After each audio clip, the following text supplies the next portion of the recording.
Recorded live right here in Little Rock, Arkansas, it's Larry's Rants, Raves, and Reviews. And now, here is Larry. Hey, everybody. They are excited and wild tonight, buddy. Oh, yeah, just like always. Well, I'll tell you, we drew a bigger crowd tonight because Dr. J's on here. That's right. That's right. Hey, we've got our first guest, and I have been looking so forward to this show. It is unbelievable. I mean, Dr. J, I woke up at 5 a.m. this morning. I was so excited. Hey, I'm honored to be here. Thank you for having me on. I'm ready too. I've been ready. Okay. I've been ready since you asked. Well, we're going to rock and roll on this. We've been planning it for a long time. He was going to be our guest sooner, but he had to take his son. He's going to college in New Orleans, right? New Orleans, Loyola University. Oh, cool. Awesome. So he's there about his fourth or fifth weekend now. Randy, we can make trips with he and his wife down there. Let's do it. A lot of seafood. I know it. Let's You go. know. I Let's know go. it. I know it. Wow. That's it. Let's go. Hey, you know, a few years ago, in all seriousness, I would have introduced Dr. J as my chiropractor and friend. But today, I'm introducing him as my friend who also happens to be my chiropractor. There you go. We've known one another now for what, about 8 years or so? Going on 10, that's for sure. Yeah. That's for sure. Yeah, we're rocking along. Absolutely. So the more I know him, the more I like him. And, so we're happy to have you on. So, folks, something happened at the athletic club that I went and talked to Dr. J about. And I'm going to set this whole story up and let you know. And then we're going to get his perspective. We're going to let you know what happened and then get his perspective. I actually swim a mile every day. A lot of you don't know it, but I go to the club and I swim. And so I was doing my laps. And when I got done with my laps, I was at the end of the pool. And at the club that I swim at, I can look across the end of the pool and through some glasses and see the front lobby of the athletic club. And two guys are always there, the manager and the sales manager, and they're always there at the desk. And very, very nice guys. I like them a lot.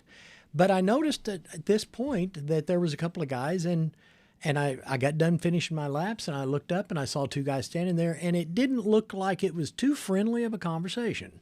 And I'm like, well, I hope they're not getting too big of a hassle. But, these days people get real weirded out, and everybody's got their attitudes on high alert and everything.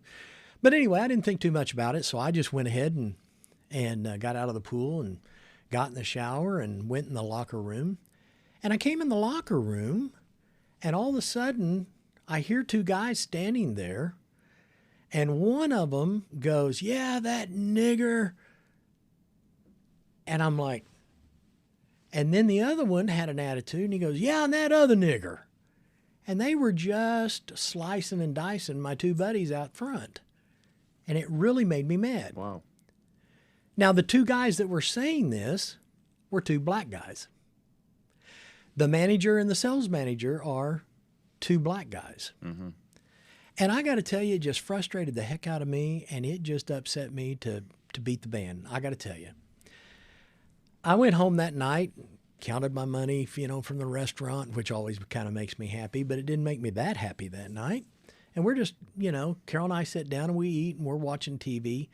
And I got to be honest with you, Dr. J, about 8 or 8:30, I just reached over and I hit the remote and I paused the show we was watching. And I said, I got to tell you, Carol, what in the world is going on? I said, I am very upset. I got to talk to somebody about it. So I relived the story with her.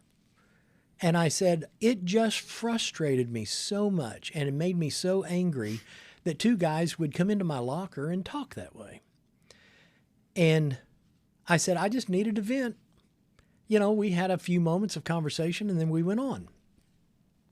So then we went to Dallas about the next weekend and I was telling the kids. And on the way back, the thought just occurred to me, I'm going to go talk to one of my black friends. First person that popped in my head was Dr. J. So Dr. J comes into Bobby's all the time and has lunch. And I said, Dr. J, you got a few minutes? I said, do you mind if I come out and sit down and talk with you? He goes, no, coming out. So I went out and I shared the story with him. And I said, I would like to have your perspective as a black man. I would like for you to share what your feelings are and why you feel like these guys have the right to say this and things. So I shared this story with him, and then Dr. J, you and I launched into a 20, 30-minute conversation. Sure. And you shared some real insight and perspective, and I so appreciated it because it helped me out. It kind of unburdened me, if you will, because I could tell that it upset you and as much as it did me. So kind of pick up the story from there. What was your first impressions when you heard all this going on? Sure. First and foremost, and I think I said this to you at the restaurant, everything that I do and say, is guided by my faith in God, right? And my values, my morals, my upbringings from my parents. Right. I am not any means a representative for a whole group of people, but I'm going to tell you what Dr. J thinks. There you go. That's and how what we Dr. want. J, not how Dr. J feels about it. Yeah. So first and foremost, that word is it is a horrible word. It is a stain in our history. Mm-hmm. I don't use the word. I have a son, as you stated. We have one son. He's our only child, and I've always taught my son that word is a line crosser. That word is something that we don't say, we don't joke around with. He's not allowed to listen to any music around me with that word in it, simply because of the way that I was raised. And the way that I was raised, and we kind of went into that.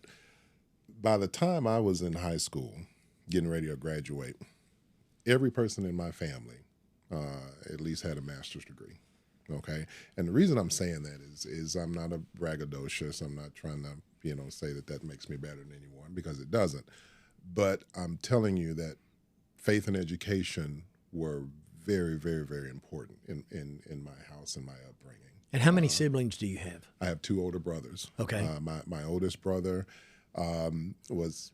he's a retired educator, and he's done some work politically, with a lot of past candidates and past civil servants. My middle brother, he's a dean at a school a college in Tennessee. He's a PhD level mathematician, and of course, I do my thing as a chiropractic physician. So that just kind of frames, if you will, the type of household I come from, right? Now, let me interrupt you for 1 second. Yes. They sound very successful, okay? Okay. But have they ever been on a podcast? Who, my brothers? Yeah. I'm not sure. Yeah. You might have a leg up on them. That's right. We're going to start bragging, because I know this podcast is going to hit number one pretty soon, man. There you go. Absolutely. You're going to put it there. Well, hey, I'm honored that you think that. But no, just to continue on there, even in elementary school, and I'm a 70s baby, and practically grew up in the 80s. Hearing that, it's a different culture now that we live in. That's what we have to understand. It's a very, very different culture. You did not hear that word on the radio. You didn't hear that word in media unless it was referencing a certain time period. You didn't hear other cultures using that word so freely. Mm-hmm. Okay, and I'm gonna juxtapose that with the culture that we're in now, to where a lot of the music nowadays, and it's not just in rap and hip hop, it's other genres. That word is used, and that word is used freely. My son, like I said, he just graduated high school. It's amazing to go to his junior high. I was in junior high. His middle school, they call it middle school now. His middle school and his high school, and you hear everyone using that word. You hear white students, you hear Hispanic students, you hear, the black students, of course. Everybody uses that word, and it's taken on a different sort of meaning, if you will, amongst the younger generation. So my wife and I had to sit down and have a conversation and make sure that he understood that that word was still very much so off limits, and that word was still very much so inappropriate. Thank you. You know, and he understood that from the time he was in elementary school, and he would come home and tell us, and you know, he would, you know, basically just kind of tattle to us everything that he's hearing, and we're like, well, you know, you stand for Christ and stand for your upbringing, and you know, you hold true to who you are. You know, and first of all, I've met your son many times, and don't know him real well, but I do know him, and he seems to be too nice of a young man, clean cut and everything, to ever hear that word come out of his mouth. I just wouldn't imagine it. No. When I went to Texas and was sharing this story with my daughter, she told me, she goes, Dad, I went to Joe T. And she said, do you realize that on the basketball team, the black girls would call one another nigga? Mm-hmm. Okay. Now, here's the difference in that and my story. These guys weren't nigga. They were being vicious and ugly with that nasty N-word that we're told is bad, but yet people keep using it. Sure. And black people keep using it. And I don't understand why, because it perpetuates a problem that I don't think they have the right to say. Sure. I don't have the right to say it as a white man, and just because you're black doesn't give you the right to say it as a black man, okay? Absolutely. And her friends would actually say, Courtney, you know, we're just sisters here. We're good. You know, on the basketball team, you can call me your nigga. Mm-hmm. And Courtney told them, you will never hear me say that to you. And, you know, and then someone spoke up and said, what if she would have actually done that and then someone would have walked up and heard it that didn't know that she had special permission to use it or something, and she could have got her head bashed in. Sure. Had I been the guy in the locker room using that word, I'm afraid I would have been treated a lot differently. Sure. I walked away from these two guys because they used it. Had I been the one using it, they might have beat the crap out of me. You know, it's a horrible double standard, if you will, and that is what it is. It's a double standard. I don't care how you cut it. But let me say this. Okay.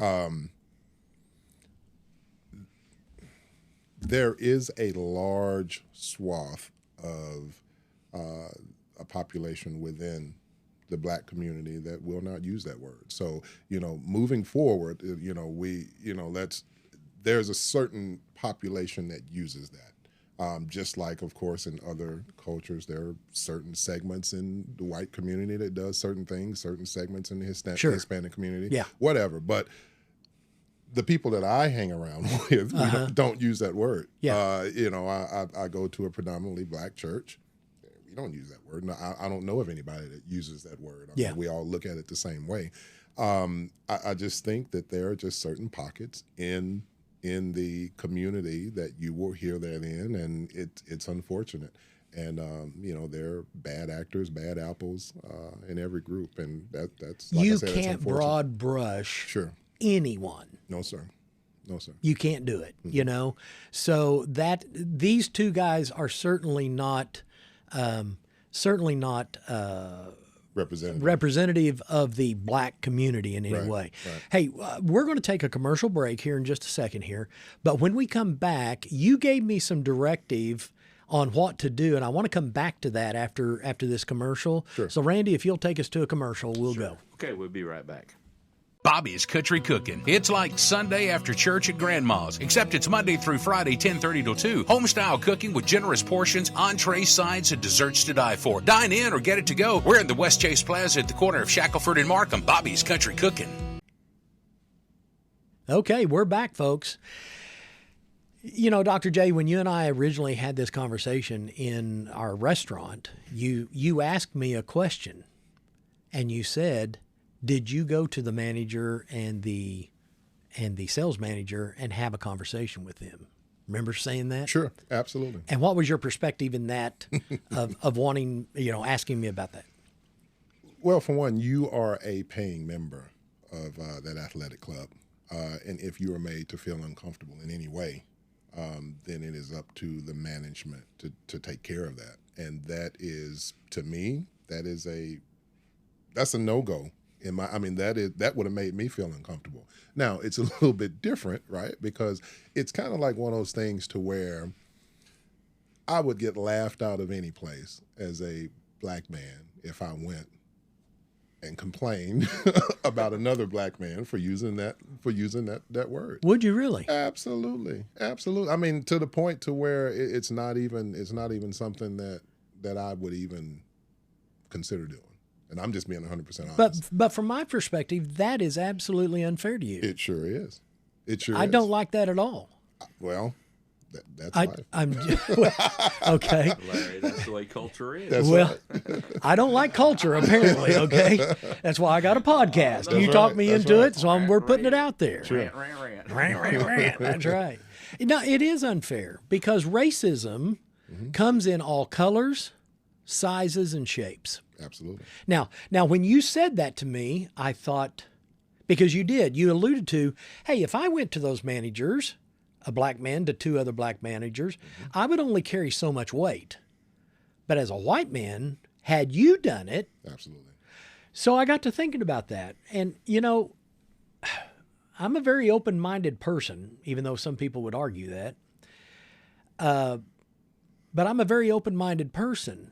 I stew on things, and so I stewed on that. And I went back a day or two later. And after I got done with my swim, I walked up there and I said, hey, guys, have you got a minute for me to share something with you and talk? Yeah, man. So I did. And I'm telling you, both of them kind of bowed up. They didn't like it. And the manager, who is an ex-Marine, he told me, he said, I'm going to tell you right now, anybody that makes you uncomfortable in this club, you come talk to me because I will throw their butts out. And then he proceeded to tell me that, yeah, I know exactly who those two guys are, even though it happened a week or so before. And his buddy, the sales manager, who is also an ex-Marine, I think they can handle their own, okay? I wouldn't want to tangle with either one of them. No. Then they said, we know exactly. Well, and I'll just say this and then I'll get away from it. When people have unpaid bills, their temperament can flare easily. And so there was a reason why they were angry. And so I'll leave it there. So it just really, and I did. I apologized to them. I said, guys, I apologize that I did not come to you immediately when this happened. They said, had you done that, we would have walked into the locker room, found those two guys, and we'd have thrown them out. And we actually have the right to take their memberships completely away, and they're never allowed, not only in this club, but in any of our other clubs. And I said, well, again, I apologize, but I was concerned with how it would be perceived coming from me. Sure. Okay? Let me jump in there. Yeah. It is the same, and I got to be careful here. I'm not Not gonna really. say the Go ahead. Jump in. Not the same, but it's similar to a male accusing a female of sexual harassment. It's kind of like that if it puts it. I'm with that you. Kind of I can see the makes sense. parallel. Here we are, this macho guy, and you got the young, beautiful lady that is doing something she's not supposed to. So now we go and we complain to the authorities, whatever authority that may be. And it starts at a very, very early age. It starts in elementary on all the way up. Yeah. And the young fellas, the young guys are basically made to feel like, hey, now it's getting better now. It is getting better because now they're figuring out, they're seeing the numbers and they're figuring out that, males can be assaulted as well. But across the board, it's not like that. Okay. And it's similar. It's similar to that. I think that if there were, now we're gonna go down the rabbit hole here. Okay, go ahead. If there were more individuals like yourself that would hold people in those situations more accountable, okay. Then I think that you could possibly start to see a change in tide. My wife and I were having this conversation. We were in the car few days ago, and you look at certain radio stations, okay, certain radio stations that play top 40 pop music, okay, versus quote unquote your urban radio stations. There are certain lyrics that your top 40 stations, your pop stations, if you would. Now we're veiling pop in urban, Okay. black versus white. Okay. Right, that's what we're All gonna do. Your pop and your pop station will play this music, and it will not have much misogyny in it. It will not have a lot of allusion to violence in it.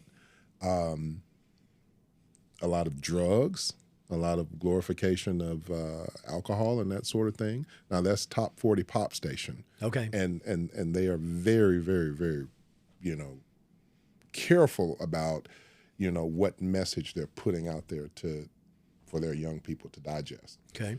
Now let's go on the other side to the urban stations. All of that is in there, just unfiltered, unfettered. And the idea is, and there are people within the community, and we know this, our young people listen to that, they digest it, and what ends up happening is that it's a vicious cycle. It's a cycle that continues. But the insidious thing is that you have the I don't know if they call them disc jockeys or not. You're in the industry, the radio professionals, whoever they are that are pumping the music in. They play the music. And then, of course, you probably have management, and then you have the owners, right? Yeah. At the ownership level, the owners know that to this particular community, this is going to sell. This is going to make money. But to this particular community, it's not. Right. But the ironic part is that at the grassroots level, the parents may not think, hey, my kid likes this. I don't want my kid listening to this. But their kids are eating it up behind their backs. You know what I'm saying? Okay. So I mean, there's this dichotomy of this whole, you talk about, and that word is in that whole story. And I don't know how to solve it, because it's the cycle. Now I know what we did as parents. What we did as parents is that we monitored what our kid was listening to, and ironically enough, our child ended up wanting to go into audio engineering, music production, and we talked very, very much so in depth about the quality of music. What type of music are you going to put out? Is this going to be music that you can be proud of, that you can be proud that your grandparents are going to listen to, that you can be proud that your pastor is going to listen to? Yeah. And very well, you've seen me come in your restaurant with my parent. Yep. My dad's deceased, but you've also seen me come in the restaurant with my pastor and other ministers. Yeah.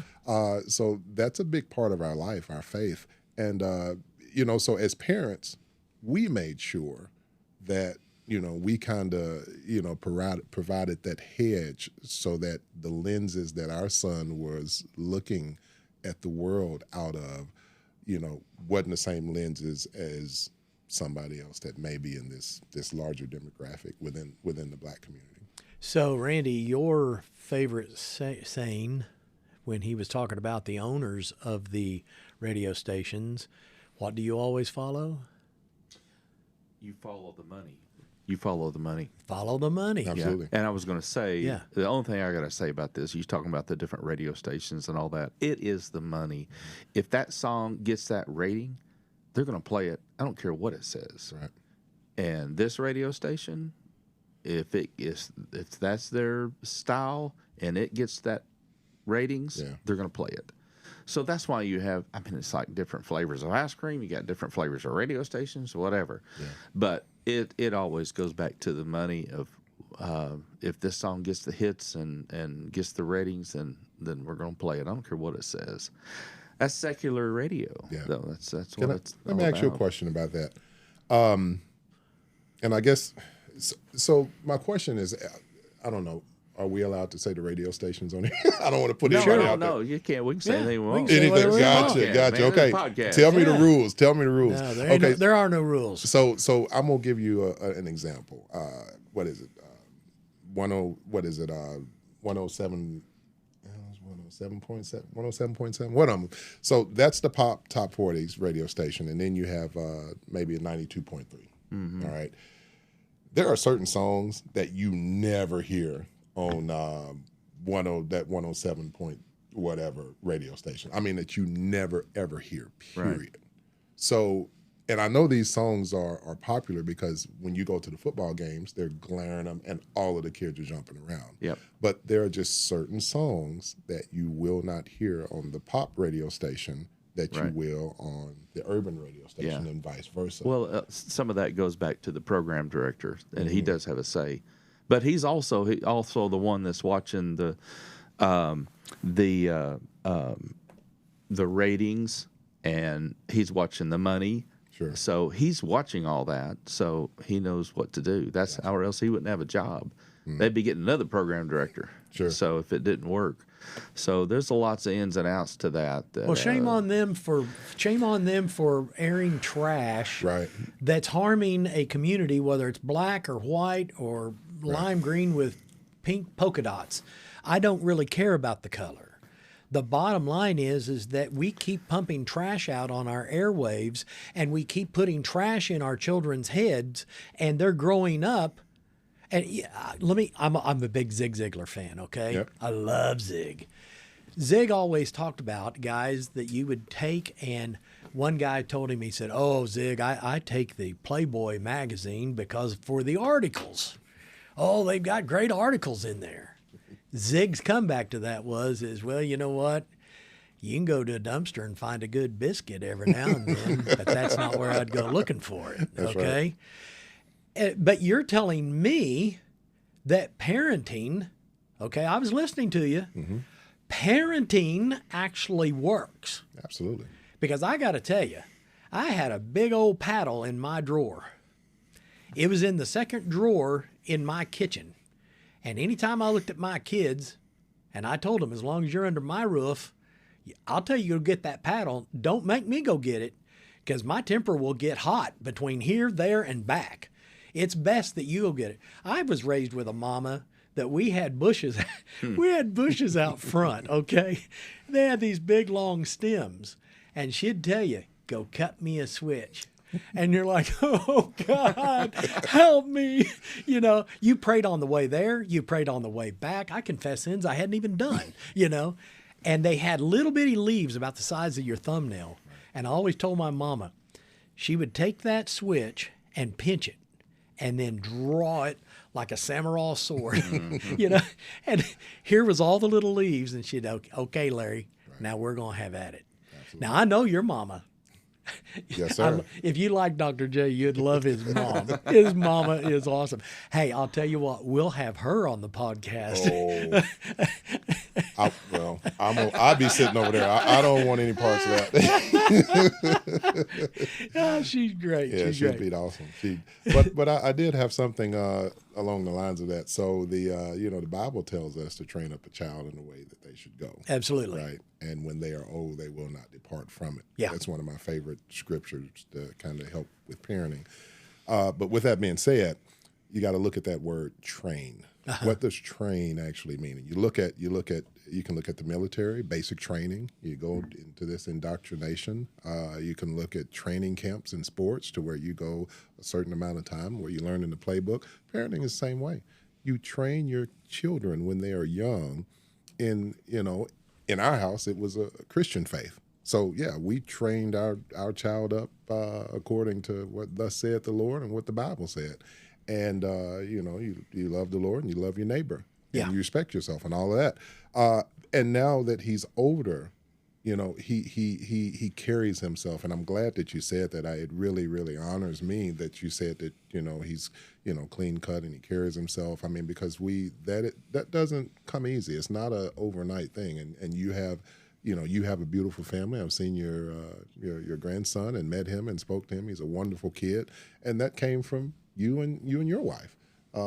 So parenting is such a large part of it, but the crazy part about it is that the cycle has to be broken at some point on both Yes. sides of the fence. Yes. The cycle has to be broken to where at some point someone in that environment has to say, okay, we're going to stop this. You're not going to listen to this type of music. You're not going to say these words. You're not going to hang out with these people. You're not going to watch these programs on television. And, you know, you're going to put your nose in a book. You don't have to go to college. You can go and you can learn a trade. You can go to, you know, become a welder, a plumber, go to the military. There's a lot of things you can do to be productive. But that's the program that we're going to promote. And until you're out of this house, and I like what you said, as long as you're in this house, you're going to follow this prescribed program. Teaching, remember the old saying, those that can't teach? Mm-hmm. Okay, that's one thing. But training, okay, I like your word there that you drew from the Bible. Training is demonstration. Absolutely. Okay, and there's the difference. Folks, we're going to go to a commercial break, and then we're going to come back, and we're going to have another segment with Dr. J. When your event is catered by Bobby's Country Cooking, it's like coming home to eat. And Bobby's makes it easy. 224-9500 for the best home-style catering available with desserts to die for. The food you love for your next gathering. Bobby's Country Cooking, Little Rock. Hey, folks, we've had such a wonderful time with Dr. J. We have enjoyed every minute of it. It's a great topic that we need to talk about more in our country and try to solve. So we're going to go to episode 2 and give him plenty of time to continue his thoughts.